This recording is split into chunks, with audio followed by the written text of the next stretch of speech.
खेतों और कच्ची गलियों के बीच एक पुराना सा मिट्टी का घर था। उस घर में रहती थी एक बूढ़ी औरत। सब उसे गंगा देवी या बस बुढ़िया कहकर बुलाते थे। लेकिन सच यह था कि अब कोई उसे बुलाता ही नहीं था। गांव में लोग उसे देखते जरूर थे, पर उससे बात करने से बचते थे। बच्चों को भी उनके माता पिता समझा देते। उस बुढ़िया के पास मत जाना, वो अजीब है। असल में गंगा देवी अजीब नहीं थी, बस टूटी हुई थी। कभी उसका भी परिवार था, पति था, हंसी थी, घर में चूल्हे की खुशबू थी, और सबसे बड़ा सहारा था उसका बेटा रमेश। गंगा देवी ने अपने बेटे को बहुत मुश्किलों से पाला था। खेतों में मजदूरी की, लोगों के घर बर्तन मांजे, भूखी रही, मगर बेटे को कभी भूखा नहीं सुलाया। वो हमेशा कहती, मेरा बेटा बड़ा होकर मेरा सहारा बनेगा। समय बीतता गया। रमेश बड़ा हुआ, पढ़ा लिखा और एक दिन शहर चला गया नौकरी करने। पहले पहले चिट्ठियां आती थी, फिर फोन आने लगे, फिर फोन कम हुए और एक दिन सब बंद हो गया। गंगा देवी रोज दरवाजे की तरफ देखती, हर शाम, हर रात, लेकिन कोई नहीं आया। अब उसका दिन एक जैसा होता। सुबह उठना, टूटी बाल्टी से पानी लाना, चूल्हा जलाना और फिर दूसरों के खेतों में काम करने जाना। उम्र ढल चुकी थी, कमर झुक गई थी, हाथ कांपते थे, फिर भी वो काम करती थी, क्योंकि रुक जाती तो सोचने लगती और सोच उसे रुला देती। गांव वाले कहते, उसका बेटा उसे छोड़ गया है। कुछ लोग दया दिखाते, कुछ मजाक उड़ाते। धीरे धीरे उसने लोगों से बात करना बंद कर दिया। अब वो सिर्फ काम करती और चुप रहती। एक दिन शाम को आसमान में बादल छाए हुए थे। गंगा देवी खेत से लौट रही थी, हाथ में लकड़ियों का गट्ठर था। तभी उसने देखा, गांव के किनारे एक दुबला पतला लड़का खड़ा था। फटे कपड़े, नंगे पैर, आंखों में डर और थकान। वो इधर उधर देख रहा था, जैसे किसी को खोज रहा हो। गंगा देवी ने नजर फेर ली। उसे अब किसी से मतलब नहीं था, लेकिन लड़का उसके पीछे पीछे चल पड़ा। धीरे से बोला, माँ, सुनिए। गंगा देवी रुक गई। सालों बाद किसी ने उसे माँ कहा था। उसका दिल एक पल के लिए धड़कना भूल गया। उसने कठोर आवाज में पूछा, क्या चाहिए? लड़का घबराया मगर बोला, मेरा कोई नहीं है, मैं अनाथ हूँ। क्या मैं आपके साथ रह सकता हूँ? गंगा देवी का चेहरा सख्त हो गया। उसके दिल में पुराना दर्द जाग गया। उसे अपना बेटा याद आ गया, जिसने वादा किया था कि कभी नहीं छोड़ेगा, और फिर छोड़ गया। वो बोली, नहीं, यहाँ से चले जाओ। लड़के की आंखें भर आईं। मैं काम करूँगा, पानी लाऊंगा, लकड़ी काटूंगा। कहा ना चले जाओ। इस बार उसकी आवाज तेज थी। लड़का चुपचाप मुड़ गया, धीरे धीरे अंधेरे में गायब हो गया। उस रात गंगा देवी सो नहीं पाई। बार बार उसके कानों में वही शब्द गूंजते रहे, माँ, माँ, क्या मैं आपके साथ रह सकता हूँ? वो खुद से बोली। सब छोड़कर चले जाते हैं, वो भी चला जाता। लेकिन दिल मान नहीं रहा था। बाहर तेज हवा चल रही थी। अचानक उसे लगा जैसे कोई रो रहा हो। वो उठी, दरवाजा खोला। घर से थोड़ा दूर एक बड़ा नीम का पेड़ था। वहीं नीचे वो लड़का सिकुड़कर सो रहा था। ठंडी हवा चल रही थी। उसके पास ओढ़ने को कुछ नहीं था। वो कांप रहा था। गंगा देवी का दिल पिघल गया। उसे अपना छोटा रमेश याद आ गया, जब वो बुखार में कांपता था। उसकी आंखों से आंसू निकल आए। वो धीरे से उसके पास गई। ए बच्चा, उठो। लड़का घबरा कर उठ बैठा। गंगा देवी ने नजरें चुरा ली।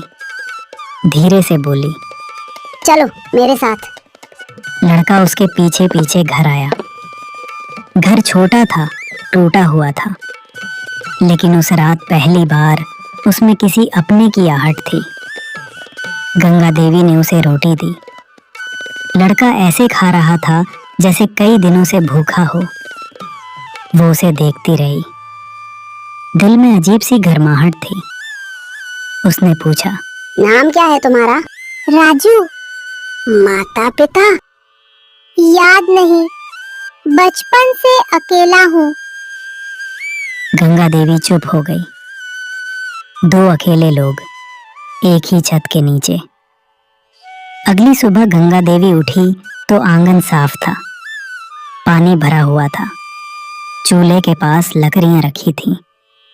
राजू मुस्कुरा रहा था। गंगा देवी चौंक गई। सालों बाद किसी ने उसके लिए कुछ किया था। उसने पहली बार हल्की मुस्कान दी। दिन बीतने लगे। राजू हर काम में मदद करता, पानी लाता, खेत में साथ जाता, रास्ते भर बातें करता। गंगा देवी पहले चुप रहती, फिर जवाब देने लगी, फिर हंसने भी लगी। गांव वाले हैरान थे। अब उसके घर से कभी कभी हंसी की आवाज आने लगी थी, लेकिन गंगा देवी के दिल में अभी भी डर था। वो सोचती, अगर ये भी मुझे छोड़ गया तो? उसी डर ने उसे पूरी तरह खुश होने से रोक रखा था। एक शाम राजू ने पूछा, माँ, अगर आपका असली बेटा वापस आ जाए तो? गंगा देवी के हाथ से लोटा गिर गया। उसका चेहरा पीला पड़ गया, क्योंकि उसी समय गांव के रास्ते पर एक अजनबी आदमी उनकी झोपड़ी की ओर आ रहा था, और वो कोई और नहीं बल्कि उसका खोया हुआ बेटा रमेश था। राजू ने पूछा, माँ, कौन है वो? गंगा देवी के होठ कांपने लगे। वो धीरे से बोली, रमेश। राजू समझ नहीं पाया, मगर उसने महसूस किया कि ये नाम गंगा देवी के दिल में बहुत गहरा था। कुछ ही पल में वो आदमी दरवाजे तक पहुंच गया। उसने झोपड़ी को देखा। टूटी दीवारें, पुरानी छत और दरवाजे पर खड़ी बूढ़ी माँ। उसकी आंखें भर आईं। माँ! ये शब्द सुनते ही गंगा देवी जैसे पत्थर बन गई। सालों का इंतजार, दर्द, गुस्सा, प्यार, सब एक साथ उसके भीतर उमड़ पड़ा। लेकिन उसने खुद को संभाला। आप क्यों आए हो? उसकी आवाज ठंडी थी। रमेश ने सिर झुका लिया। माँ, मुझसे गलती हो गई। रमेश अंदर आया। उसने चारों ओर देखा। घर पहले से भी ज्यादा टूटा हुआ था। उसे एहसास हुआ उसकी माँ कितनी मुश्किल में रही होगी। वह बोला, शहर में नौकरी मिल गई थी, फिर शादी हो गई, जिम्मेदारियां बढ़ गईं, मैं व्यस्त होता गया। गंगा देवी ने बीच में ही रोक दिया। इतना व्यस्त कि माँ मर गई या जिंदा है, ये भी जानने का समय नहीं मिला। घर में सन्नाटा छा गया। राजू एक कोने में खड़ा सब देख रहा था। राजू सोच रहा था, ये वही बेटा है जिसके लिए माँ रोज आसमान देखती थी। उसे पहली बार डर लगा। अगर असली बेटा वापस आ गया तो क्या उसे यहाँ से जाना पड़ेगा? उसका दिल बैठ गया। गंगा देवी की आंखों में आंसू आ गए, मगर आवाज मजबूत थी। मैंने हर दिन तेरा इंतजार किया, हर त्योहार पर दरवाजा खुला रखा, लेकिन तू नहीं आया। रमेश रो पड़ा। माँ, मैं गलत था, मुझे माफ कर दो। लेकिन माफी इतनी आसान नहीं थी। सालों का अकेलापन एक दिन में खत्म नहीं होता। तभी रमेश की नजर राजू पर पड़ी। ये कौन है? राजू घबरा गया। गंगा देवी ने तुरंत कहा। ये मेरा बेटा है। रमेश चौंक गया। बेटा? गंगा देवी बोली। हाँ, जिसने मुझे अकेला नहीं छोड़ा। ये सुनकर रमेश का सिर झुक गया। राजू की आंखें भर आईं। पहली बार किसी ने उसे अपना कहा था। रात का खाना चुपचाप हुआ। तीनों एक ही घर में थे, लेकिन दिलों में तूफान चल रहा था। रमेश सोच रहा था, मेरी जगह किसी और ने ले ली। राजू सोच रहा था, अब मुझे जाना पड़ेगा। और गंगा देवी सोच रही थी, क्या फिर से मेरा दिल टूटेगा? अगले दिन गांव में खबर फैल गई। अरे, बुढ़िया का बेटा वापस आ गया। लोग तमाशा देखने आने लगे। कुछ बोले, अब उस अनाथ लड़के को निकाल देगी। खून का रिश्ता ही असली होता है। कुछ बोले। ये बातें राजू ने भी सुन ली। उसका दिल धीरे धीरे टूटने लगा। उस रात सब सो गए। राजू जाग रहा था। वो गंगा देवी को सोते हुए देखता रहा। उसने मन ही मन कहा, माँ अब अकेली नहीं रहेंगी। उनका असली बेटा आ गया है। मुझे जाना चाहिए। उसने चुपचाप अपनी छोटी सी पोटली उठाई, दरवाजे तक पहुंचा। लेकिन जैसे ही बाहर जाने लगा, पीछे से आवाज आई। कहाँ जा रहा है? गंगा देवी जाग चुकी थी। राजू रो पड़ा। माँ, अब आपको मेरी जरूरत नहीं। आपका बेटा आ गया। गंगा देवी तुरंत उठी और उसके पास आई। उसने राजू का हाथ पकड़ लिया। पागल है क्या? बेटा कोई एक नहीं होता। राजू ने आंसू पोंछे। लेकिन मैं तो आपका असली बेटा नहीं हूँ। गंगा देवी मुस्कुराई। आंखों में आंसू थे। जिसने दुख में साथ दिया वही असली होता है। दरवाजे के पास खड़ा रमेश ये सब सुन रहा था। उसकी आंखें शर्म से झुक गईं। अगली सुबह रमेश ने अचानक कहा, माँ, मैं आपको शहर ले जाना चाहता हूँ।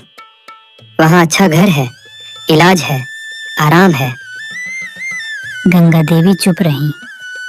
फिर उसने पूछा, और राजू?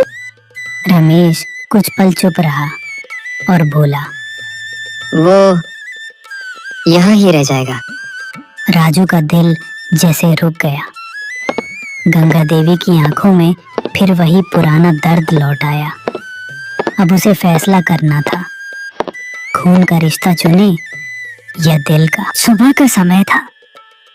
आंगन में हल्की धूप फैल रही थी, लेकिन गंगा देवी के दिल में अंधेरा था। रमेश के शब्द अभी भी उसके कानों में गूंज रहे थे। माँ, आप मेरे साथ शहर चलो, लेकिन राजू यही रहे। राजू चुपचाप खड़ा था। उसने सिर झुका लिया। उसे पहले ही अंदाजा था कि ऐसा ही होगा। आखिर वो कौन था? न खून का रिश्ता, न कोई नाम, बस एक अनाथ। गंगा देवी ने धीरे से पूछा, क्यों रहेगा यहाँ? माँ, शहर में जगह छोटी है, खर्चा भी बहुत है, और फिर वो हमारा कौन लगता है। ये शब्द हवा में तीर की तरह चुभ गए। राजू ने मुस्कुराने की कोशिश की। कोई बात नहीं माँ, मैं संभाल लूंगा। लेकिन उसकी आवाज कांप रही थी। गंगा देवी ने पहली बार महसूस किया, वही दर्द फिर लौट आया है जो सालों पहले बेटे के जाने पर हुआ था। उस रात गंगा देवी सो नहीं पाई। उसे वो दिन याद आया जब रमेश छोटा था। वो भी ऐसे ही डर जाता था। रात को उसका हाथ पकड़कर सोता था। फिर उसे राजू याद आया। कैसे उसने बिना कहे पानी भरा, कैसे बीमार होने पर पूरी रात उसके पास बैठा रहा, कैसे माँ कहकर उसकी सोनी जिंदगी भर दी। उसने खुद से पूछा, माँ होने का मतलब क्या सिर्फ जन्म देना है? उसकी आंखों से आंसू बहने लगे। उधर राजू भी जाग रहा था। उसने मन बना लिया, मैं माँ को फिर दुखी नहीं होने दूंगा। सुबह होने से पहले उसने एक छोटा सा कागज लिया। लिखा, माँ, आप खुश रहना, आपका बेटा आ गया है, अब आपको मेरी जरूरत नहीं। उसने चुपचाप घर छोड़ा। सुबह गंगा देवी उठी। आंगन शांत था। राजू कहीं दिखाई नहीं दिया। उसका दिल घबरा गया। राजू, ओ राजू। कोई जवाब नहीं। तभी उसकी नजर जमीन पर पड़े कागज पर गई। जैसे जैसे वो पढ़ती गई, उसकी आंखों के सामने सब धुंधला हो गया। नहीं, नहीं। वो रोते हुए बाहर भागी। गांव की गलियों में वो दौड़ रही थी। लोग हैरान थे। सालों से धीरे चलने वाली बुढ़िया आज भाग रही थी। किसी ने राजू को देखा? कोई जवाब नहीं। आखिर गांव के बाहर उसी नीम के पेड़ के पास पहुंची, जहां पहली बार उसने उसे देखा था। और वहां राजू बैठा था, आंखों में आंसू, हाथ में छोटी पोटली। गंगा देवी उसके पास पहुंची और उसे कसकर गले लगा लिया। तू मुझे छोड़कर कहाँ जा रहा था? राजू रो पड़ा। माँ, मैं बोझ नहीं बनना चाहता। गंगा देवी ने उसका चेहरा पकड़ लिया। बोझ वो होता है जो साथ छोड़ दे, तू नहीं। उसकी आवाज मजबूत थी। मैं कहीं नहीं जाऊंगी बिना तेरे। पीछे से आवाज आई, माँ। रमेश भी वहां आ गया था। उसने सब देख लिया था। माँ का प्यार, राजू का दर्द। पहली बार उसे अपनी गलती पूरी तरह समझ आई।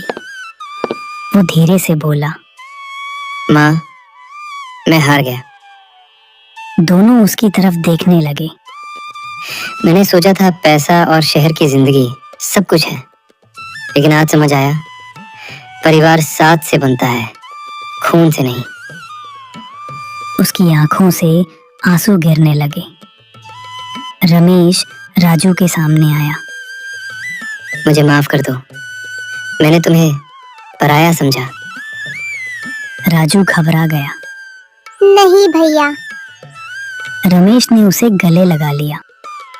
अगर तुम नहीं होते तो माँ शायद आज जिंदा भी नहीं होती।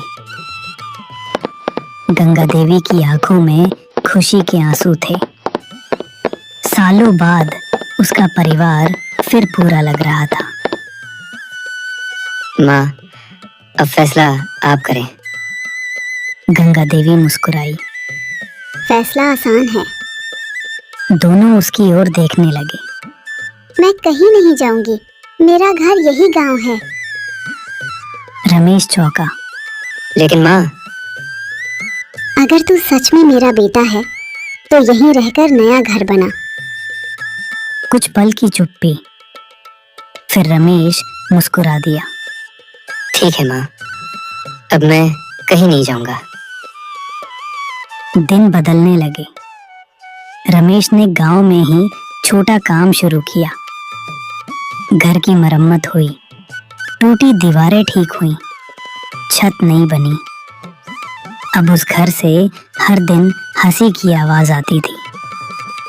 गांव वाले कहते, देखो, बुढ़िया का घर फिर बस गया। राजू स्कूल जाने लगा।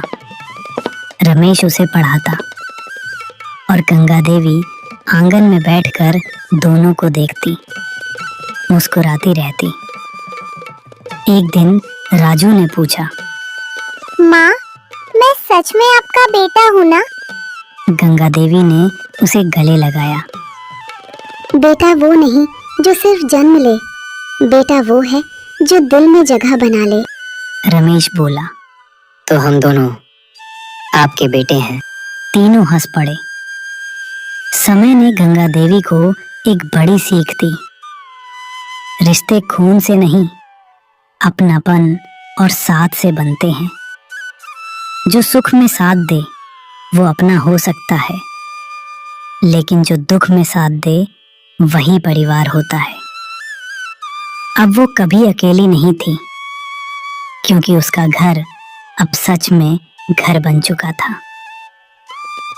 अगर इस कहानी ने आपके दिल को थोड़ा सा भी छुआ हो, अगर आपको भी लगा कि दुनिया में अभी भी इंसानियत और सच्चा प्यार जिंदा है, तो इस वीडियो को लाइक ज़रूर कर देना, क्योंकि आपका एक लाइक हमें ऐसी और दिल छू लेने वाली कहानियाँ बनाने की हिम्मत देता है। और अगर आप भी ऐसे ही सीख देने वाली, भावनात्मक और दिल को छू जाने वाली कहानियाँ सुनना चाहते हैं, तो अभी सब्सक्राइब कर लीजिए और बेल आइकन दबाना मत भूलिए, क्योंकि अगली कहानी शायद आपकी जिंदगी बदल दे।